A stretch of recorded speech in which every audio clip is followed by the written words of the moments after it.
ያለ መድኃኒት አይቆምም ነበር። ከ5 ወሩ ነው የጀመረው። በ5 ወሩ ህፃን ሆኖ ማለት ነው። መድኃኒቱ ጥዬ መጣሁኝ ወደዚህ። ቅዳሜ ገባሁ።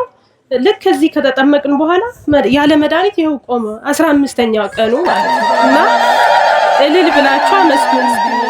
ያው እኔ የመጣሁት ከመቀለ ነው።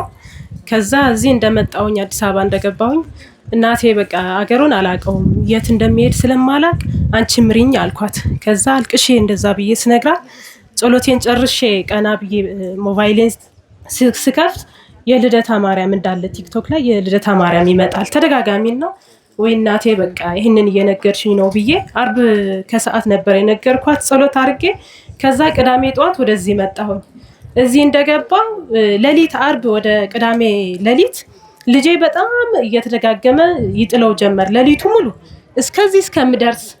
ከዛ እዚህ ገብተን ልጄ ከተጠመቀ በኋላ ይኸው ቆመ። 15ኛው ቀኑ ማለት ነው። እና እልል ብላችሁ አመስግኑልኝ። ለኔ የደረሰች እናቴ ለእናንተም ትድረስ። 5 ወሩ ጀምሮ እስከ 6 ዓመት ያለ መድኃኒት በቃ አይሆንም ነበርና ይጥለው ነበር። በጣም ተደጋጋሚ ይጥለዋል። ሌሊትም ቀንም እየተቀያየረ ነው የሚጥለውና አሁን እዚህ ከመጣሁኝ 15 ቀኑ ይኸው ያለ መድኃኒት ቆመልኝ። እና እልል ብላችሁ አመስግኑልኝ።